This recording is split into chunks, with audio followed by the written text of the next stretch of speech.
Au vu de l'actualité, on lui a repassé un coup de fil vendredi matin. Julien Dray a tout de suite décroché. Quelques minutes auparavant, Olivier Faure venait de déclarer que le Parti socialiste était prêt à négocier avec les macronistes et LR sur la base de concessions réciproques après l'allocution présidentielle de la veille. Les socialistes ne savent plus où ils habitent ces derniers jours. Leur histoire doit les conduire à mettre en place une vraie coalition à l'allemande. On est dans une phase de clarification de la vie politique qui ne pourra plus s'arrêter. Si le PS ne choisit pas la coalition, alors ce sera le chaos mélenchonien, prévient-il. Mélenchon est le vainqueur de la séquence du moment, il sait où il va, si est-il le seul à faire de la vraie politique. À l'Assemblée nationale lors du vote de la motion de censure, j'ai tout de suite reconnu cette gourmandise dans ses yeux. Il a mis le PS dans la nasse.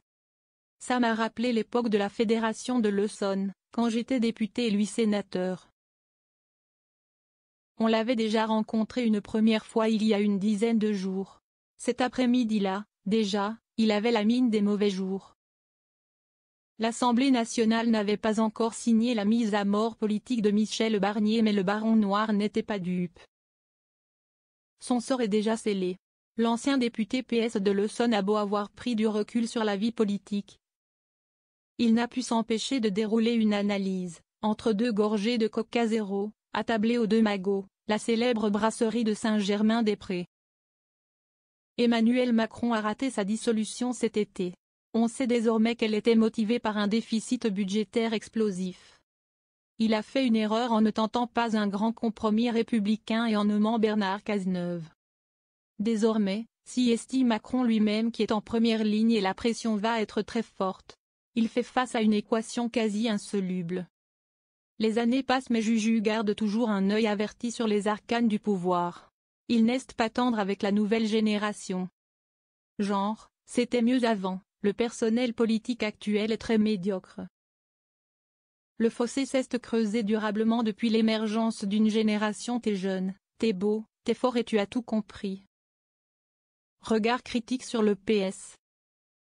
Lui a claqué la porte du PS le 29 avril 2022, quand le parti à la rose a topé avec la France insoumise en vue des élections législatives, Dray voit rouge.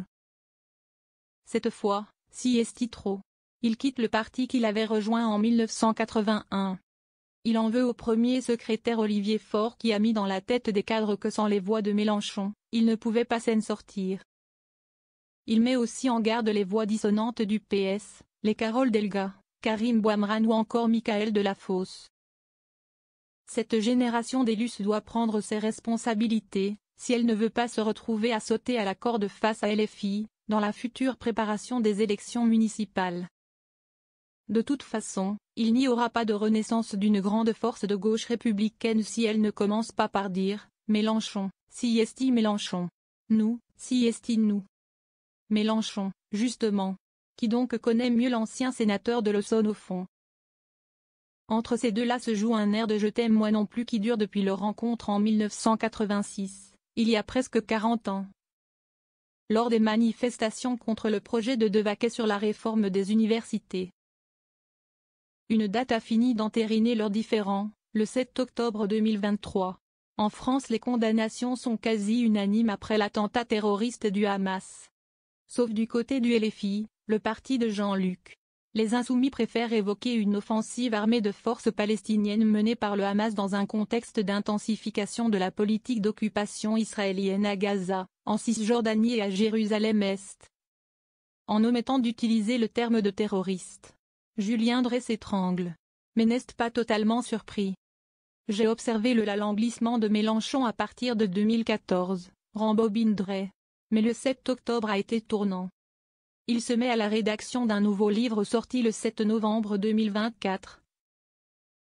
Qui est Mélenchon, édition Plomb, sans point d'interrogation, pour tenter d'expliquer la bascule de son ex-compagnon de lutte et afin d'élucider le manque de cohérence de son parcours à partir de son départ du PS en 2008.